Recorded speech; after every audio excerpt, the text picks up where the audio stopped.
प्रिय विद्यार्थियों, नमस्कार।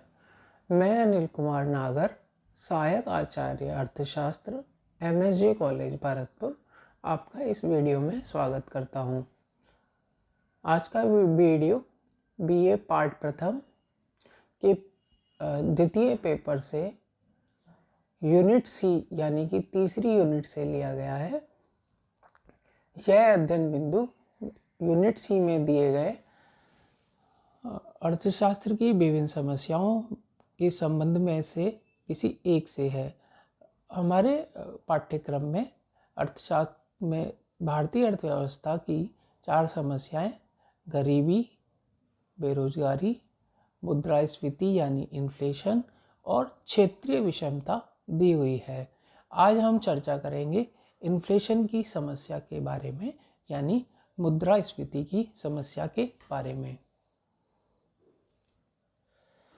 मुद्रास्फीति शब्द का नाम आते ही हमारे मन में विचार उठता है कि मुद्रास्फीति यानी इन्फ्लेशन क्या चीज़ है, अर्थव्यवस्था में इससे क्या दुष्प्रभाव या सकारात्मक प्रभाव हो सकते हैं, विभिन्न वस्तुओं की मुद्रा पर यह किस प्रकार असर डालती है, हमारे पास जो भी धनराशि है या मुद्रा है उस पर क्या प्रभाव पड़ता है, क्या मुद्रा का मूल्य ऊपर जाता है, नीचे जाता है, वस्तुएं आपको दाएं या बाएं से किस प्रकार प्रभावित कर सकती हैं, इस बारे में हमको समझना होगा। तो आइए सबसे पहले हम देखते हैं मुद्रास्फीति की परिभाषा क्या है। मुद्रास्फीति वास्तव में एक मात्रात्मक माप होती है। किस चीज़ का मात्रात्मक माप होती है? क्वांटिटेटिव मेजर, यानी मात्रा तक माप होती है। किस चीज़ का माप होती है?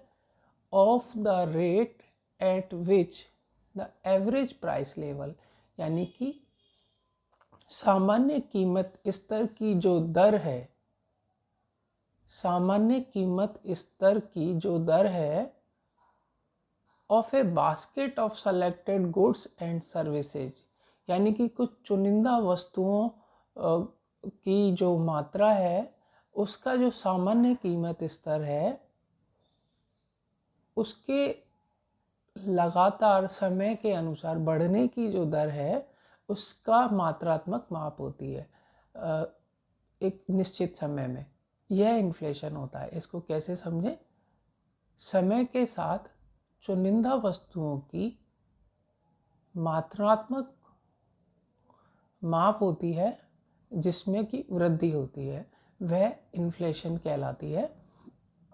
उदाहरण के रूप में मान लीजिए कि हम कोई 2 वस्तुओं को लें, एक को आलू और दूसरी को प्याज, यानी कि हमने 2 वस्तुएं ली, एक आलू ली सब्जी, दूसरी सब्जी ली प्याज। अब इन आलू की कीमत 10 रुपये किलो है और प्याज की कीमत 20 रुपये किलो है। अब 1 वर्ष पश्चात हम देखते हैं कि आलू 10 रुपये से 20 रुपये हो गया और प्याज 20 रुपये से 40 रुपये किलो की दर से हो गया। तो हमने देखा कि 1 वर्ष में इन दोनों वस्तुओं की मांग दुगनी हो गई है, माफ़ कीजिए, दोनों वस्तुओं की जो कीमत है वह दुगनी हो गई है। तो हमारा जो प्राइस लेवल है वो दुगना हो जाएगा और इस तरह हम ये बता सकते हैं कि 1 वर्ष पश्चात कीमतों में दुगनी वृद्धि हो गई है। इसी का नाम इन्फ्लेशन कहलाता है, यानी कि समय के साथ कीमत स्तर में लगातार वृद्धि होना मुद्रास्फीति कहलाता है। समय के साथ चुनिंदा वस्तुओं की कीमत में लगातार वृद्धि होना मुद्रास्फीति कहलाता है। इस तरह की परिभाषा आपकी किताब में भी दी हुई है, नोट्स में भी दी हुई है, जिसे आप आसानी से पढ़ सकते हैं। यहाँ मैंने आपको सरल शब्दों में समझाने का प्रयास किया है। अब आता है कि यह जो इन्फ्लेशन होता है, यानी कि जो मुद्रास्फीति होती है, ये कितने प्रकार की होती है। यहाँ हम देखेंगे कि मुद्रास्फीति 2 प्रकार की होती है। पहली जो मुद्रास्फीति होती है वह डिमांड पुल होती है। डिमांड यानी कि मांग और पुल यानी खींचना, यानी कि मांग से उत्पन्न होने वाली मुद्रास्फीति, यानी कि जब वस्तुओं की जो सामान्य कीमत स्तर है उसमें वृद्धि का कारण बढ़ी हुई मांग हो तो वह मुद्रास्फीति मांग जनित मुद्रास्फीति कहलाती है। जैसे योजनाओं में सार्वजनिक व्यय में वृद्धि के फलस्वरूप वस्तुओं की मांग निरंतर बढ़ती जाती है तथा जनसंख्या के बढ़ने से भी मांग पर दबाव पड़ते हैं। इसलिए मांग तो बढ़ जाती है लेकिन अर्थव्यवस्था में कई कठिनाइयों के कारण पूर्ति नहीं बढ़ पाती।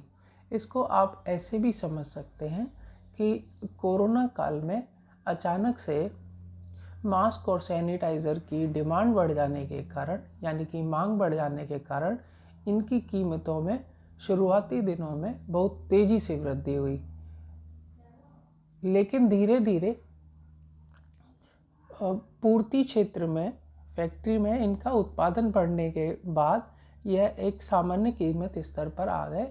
इसके लिए सरकार ने भी प्रयास किए और इन वस्तुओं की अधिकतम कीमत निश्चित कर दी ताकि बाजार में मुद्रास्फीति नहीं, इन वस्तुओं से संबंधित मुद्रास्फीति नहीं हो। दूसरा बिंदु हम लेते हैं लागत जन्य मुद्रास्फीति। इसमें मजदूरी व कच्चे माल आदि की लागतों के बढ़ने से कीमतें बढ़ानी पड़ती हैं, जिससे मुद्रास्फीति की समस्या तीव्र हो जाती है। विभिन्न प्रकार की मजदूरी के कारण खेतों में या कच्चे माल की कीमतें बढ़ने के कारण जब लागतें बढ़ जाती हैं तो उत्पादकों को मजबूरी में अपनी कीमतें बढ़ानी पड़ती है, जिससे सामान्य कीमत स्तर प्रभावित होता है और सामान्य कीमत स्तर बढ़ने से कॉस्ट पुश यानी कि लागत जन्य मुद्रास्फीति बढ़ती है। अब आ गया कि वे कौन कौन से कारण हैं जो मुद्रास्फीति को बढ़ावा देते हैं, यानी कि जिनके कारण मुद्रास्फीति की स्थिति उत्पन्न होती है। पहला हम देखें imbalance of real national income growth and money supply, यानी कि जब सरकार की अनुमान से अधिक राष्ट्रीय आय नहीं बढ़ती है और वह उस अनुपात में अधिक मुद्रा की आपूर्ति कर देती है तो बाजार में अत्यधिक मात्रा में मुद्रा आ जाती है, जबकि उस अनुपात में वस्तुएं और सेवाओं का सृजन नहीं होता है। तो कम वस्तुओं की ओर अधिक मुद्रा आकर्षित होती है और यह बढ़ी हुई मुद्रास्फीति को जन्म देती है। इसे आप सरल उदाहरण से समझ सकते हैं कि यदि अर्थव्यवस्था में किसी वर्ष में 10 पेन, हमारा लिखने का पेन आप समझ सकते हैं, वस्तुओं का मानक हो, यानी कि 10 वस्तुओं के मानक के रूप में 10 पेन हो और हमारी अर्थव्यवस्था में मुद्रा की पूर्ति 10 रुपये हो, तो इसका मतलब समझा जाएगा कि एक पेन की कीमत 1 रुपया हुई। अगले वर्ष में हम सोचते हैं, सरकार यह मानती है कि हम पेन का जो उत्पादन है वो 2 गुना कर देंगे, यानी कि 20 पेन उत्पन्न कर देंगे, यानी कि हमारी जो नेशनल इनकम है या ग्रोथ है वह दुगनी हो जाएगी और हम 20 पेन का उत्पादन कर सकेंगे। तो कीमतों को उसी स्तर पर रखने के लिए मनी सप्लाई भी दुगनी हो जाती है या दुगनी कर देते हैं। तो 10 रुपये की अतिरिक्त करेंसी बाज़ार में आ जाती है। तो अब करेंसी आ गई 20 रुपये और अनुमान के मुताबिक हमने जब सोचा कि 20 पेन उत्पन्न हो जाने चाहिए, तो वहाँ हमने देखा कि हमारे जो पेन हैं वह 10 ही रह गए किसी कारणवश। फैक्ट्रियों में तालाबंदी हो गई या कोई और कारण हुआ तो उत्पादन हम बिल्कुल भी नहीं बढ़ा पाए और हमने दुगनी जो है वह नकदी बाज़ार में छोड़ दी। तो अब हमने देखा कि बाज़ार में 20 रुपये है जबकि उत्पादन उसी स्तर पर बना हुआ है, तो प्रत्येक पेन की कीमत दुगनी हो गई, यानी 2 रुपये हो गई। पहले 1 रुपया था, दुगनी मुद्रा छाप दी तो कीमत स्तर दुगना हो गया। अतः इस तरह के असंतुलन के कारण मुद्रास्फीति उत्पन्न हो जाती है। दूसरा बिंदु देखें, increased government expenditure and deficit financing. सरकार का अतिरिक्त खर्चा लगातार बढ़ते जाना और घाटे की वित्तीय व्यवस्था अपनाना, यानी कि सरकारें में एक प्रवृत्ति होती है कि वे जन कल्याणकारी कार्य हों या विकास के कार्य हों या अपने कार्मिकों को वेतन से संबंधित कार्य हों, इन सभी आवश्यकताओं के लिए अपना खर्चा निरंतर बढ़ाती जाती है और अपनी आय से अधिक खर्च करती है। इसको अतिरिक्त नोटों की छपाई से आप मान सकते हैं। घाटे की वित्तीय व्यवस्था अपनाई जाती है और यह माना जाता है कि सकल घरेलू उत्पाद में वृद्धि होगी या देश में वस्तुओं और सेवाओं का अतिरिक्त सृजन हो जाएगा और कीमतें नहीं बढ़ेगी। परंतु व्यवहारिकता में ऐसा संभव नहीं होता है और अधिक मात्रा में घाटे की वित्तीय व्यवस्था अपनाने से और उस अनुपात में यदि वस्तुओं और सेवाओं का सृजन नहीं हो पाता है तो इन्फ्लेशन यानी कि कीमतों में वृद्धि की संभावना बन जाती है। अब देखें कि जब इन्फ्लेशन की समस्या उत्पन्न हो जाती है तो उसके क्या क्या परिणाम अर्थव्यवस्था को या उसमें रहने वाले व्यक्तियों को भुगतने पड़ते हैं। पहला है इंक्रीज इन इनकम इनइक्वालिटीज, यानी कि आय की विषमताओं में वृद्धि, यानी कि अर्थव्यवस्था में जो लोग निवास करते हैं, देश में जो लोग रहते हैं, उनकी जो आय है उसमें अलग अलग प्रकार के अंतर हो जाते हैं। निश्चित आय वाले वर्गों की क्रय शक्ति लगातार कम हो जाती है। इसके विपरीत उत्पादक और व्यापारी भारी मुनाफा कमाते हैं।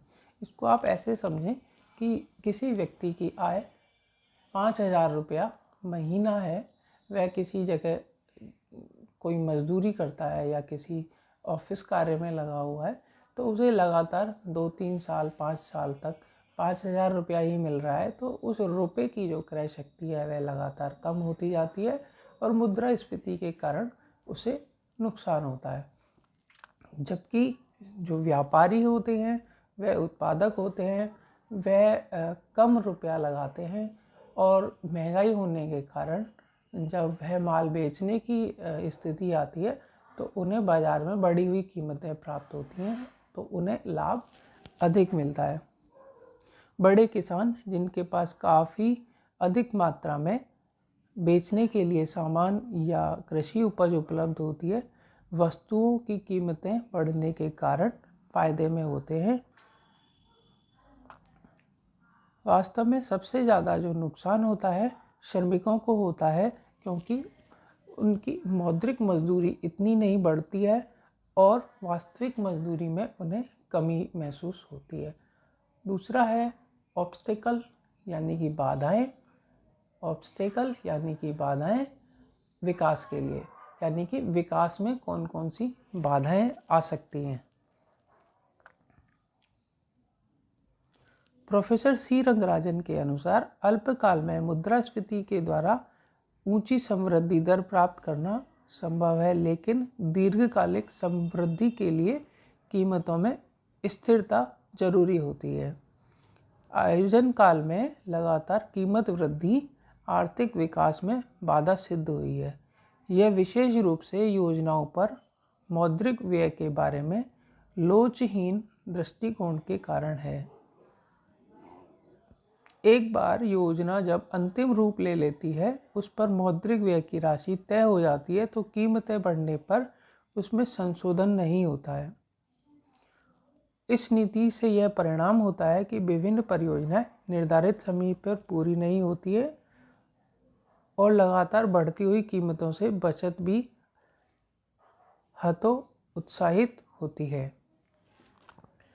अतः विकास कार्यों में जो धनराशि तय की जाती है उसको विकास कार्य को निश्चित अवधि में यदि पूरा कर लिया जाए तो कोई प्रभाव नहीं पड़ता है, और लंबे अवधि के जो विकास कार्य हैं उनमें यह मुद्रास्फीति की समस्या गंभीर परिणाम छोड़ती है। जैसे कि यदि कोई विकास कार्य जैसे बड़े बांध का निर्माण है या बड़े बिजली घर का निर्माण है या बड़ी रेल परियोजना का निर्माण है, उसमें एक निश्चित राशि व्यय की जाती है, प्रत्येक वर्ष के लिए निश्चित राशि रखी जाती है। लेकिन यदि लगातार मुद्रास्फीति बढ़ती जाए तो आने वाले वर्षों में उस परियोजना के लिए धन बचाना मुश्किल हो जाता है, जिससे विकास में बाधा पहुंचती है। Change is inter sectoral terms of trade, यानी कि विभिन्न क्षेत्रों की आपस में जो व्यापार की शर्तें होती हैं उनमें भी मुद्रास्फीति प्रभाव डालती है। जैसे विभिन्न वर्षों में सभी वस्तुओं की कीमतें समान रूप से नहीं बढ़ती हैं। 1991 के बाद की अवधि में कृषि उत्पादों की कीमतों में विनिर्मित वस्तुओं की तुलना में अधिक वृद्धि होती है। इसका परिणाम यह हुआ कि कृषि के लिए उद्योगों की तुलना में व्यापारिक शर्तें अनुकूल हुई हैं, परंतु इसका अर्थ यह नहीं कि इसी प्रवृत्ति से सभी किसानों को फायदा हुआ। व्यापारिक शर्तों का फायदा दरअसल केवल उन्हीं किसानों को होता है जिनका उत्पादन अपने उपभोग से अधिक होता है। भारत में कृषि आय पर कर नहीं है, इसलिए कृषि क्षेत्र में जो बड़े किसानों की आय में भारी वृद्धि हुई है उसका एक छोटा अंश भी सरकार को उसी क्षेत्र में परियोजनाओं के विकास के लिए नहीं मिल सका है। अब हुआ adverse effect on the balance of payment, यानी कि भुगतान शेष पर विपरीत असर। पहले हम देख लें बैलेंस ऑफ पेमेंट क्या होता है। बैलेंस ऑफ पेमेंट हमारी देश से आने वाली और देश से जाने वाली और देश में आने वाली कुल संपत्ति या मुद्रा का संतुलन या लेखा जोखा होता है। ये सरल शब्दों में आप समझ सकते हैं।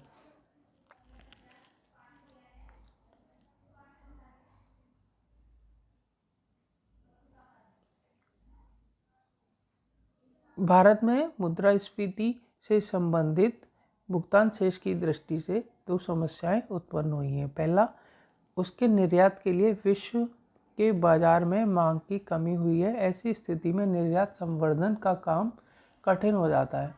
इसके अलावा घरेलू बाजार में लाभप्रदता बढ़ जाने से उत्पादकों को भी माल को विदेशी बाजार में बेचने में दिलचस्पी नहीं रहती है। इसलिए दूसरा, भारतीय आयातकों को जब यह लगता है कि विदेशी माल सस्ता है तो उन्होंने आयात बढ़ाने की कोशिश की, लेकिन उदारीकरण के दौर में सरकार ने गैर जरूरी वस्तुओं के आयात पर रोक लगाने के उद्देश्य से विभिन्न प्रकार के नियंत्रण लगाए। हाल के वर्षों में सरकार की आयात के बारे में उदार नीति है, जिससे व्यापार घाटा बढ़ गया है। यानी कि मुद्रास्फीति की स्थिति होने पर विभिन्न गंभीर परिणाम उत्पन्न होते रहे हैं। अब हम देखते हैं कि सरकार किस प्रकार से मुद्रास्फीति की समस्या से लड़ती है, या कहें कि ऐसे कौन कौन से उपाय अपनाती है जिससे सीधा सीधा मुद्रास्फीति को टारगेट किया जा सके, मुद्रास्फीति के गंभीर परिणामों को रोका जा सके और एक सकारात्मक स्थिति देशवासियों के लिए अपनाई जा सके। यहाँ आप देख सकते हैं कि सरकार किस प्रकार से मुद्रास्फीति पर सीधा प्रहार कर रही है। पहला, मॉनेटरी मेजर्स। सरकार की विकासशील अर्थव्यवस्था में यहाँ केंद्रीय बैंक से यह आशा नहीं की जाती कि वह मुद्रा की मात्रा को स्थिर रखेगा, लेकिन उसके लिए ज़रूरी है कि मुद्रा के नियंत्रित विस्तार यानी कंट्रोल्ड एक्सपेंशन की नीति अपनाई जाए। रिजर्व बैंक साख नियंत्रण के लिए परिमाणात्मक यानी क्वांटिटेटिव और गुणात्मक दोनों प्रकार की रीतियों को अपनाता है, जिससे कि बाजार में अतिरिक्त मुद्रा नहीं आती है और मुद्रास्फीति की समस्या उत्पन्न नहीं होती है। दूसरा है राशनिंग ऑफ फूड ग्रेन्स, यानी कि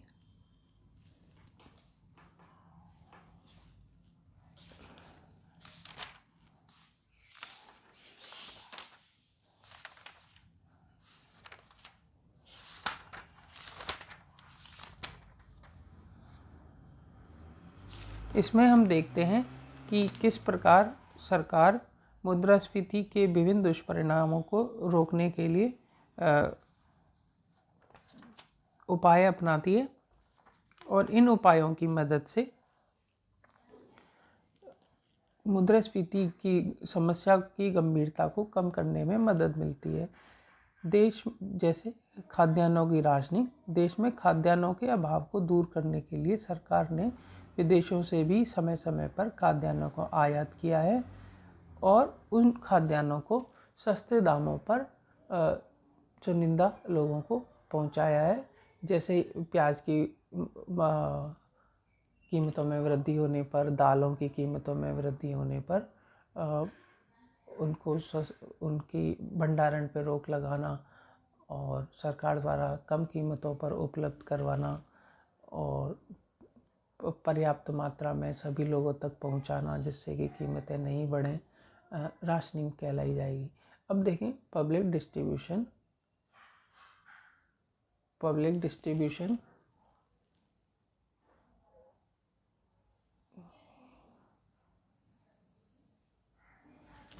यहाँ पे हम देखें पब्लिक डिस्ट्रीब्यूशन सिस्टम में किस प्रकार की बात होगी। पब्लिक डिस्ट्रीब्यूशन सिस्टम में सरकार सार्वजनिक वितरण प्रणाली के द्वारा निर्धारित भावों पर जनता को अनाज उपलब्ध कराती है। सरकार के पास अनाज का बफर स्टॉक होने से ही अनाज के भावों को अनुचित रूप से बढ़ने से रोका जा सकता है। सरकार ने विदेशों से दालों व खाद्य तेलों का आयात समय समय पर किया है और एक निश्चित तंत्र के माध्यम से कम आय वर्ग के लोगों को सार्वजनिक वितरण प्रणाली के माध्यम से खाद्यान्न उपलब्ध कराए जाते हैं और इनकी कीमतों को बढ़ने से रोका जाता है। अगला उपाय है इंक्रीज इन एग्रीकल्चर प्रोडक्शन, यानी कि कृषि क्षेत्र में उत्पादन बढ़ाने से एक तरफ गरीबी की समस्या से निजात मिलती है, दूसरी तरफ पर्याप्त मात्रा में खाद्यान्न उत्पन्न होने से आवश्यक वस्तुओं की जो कीमतें हैं उनको भी नियंत्रित करने में लाभ मिलता है।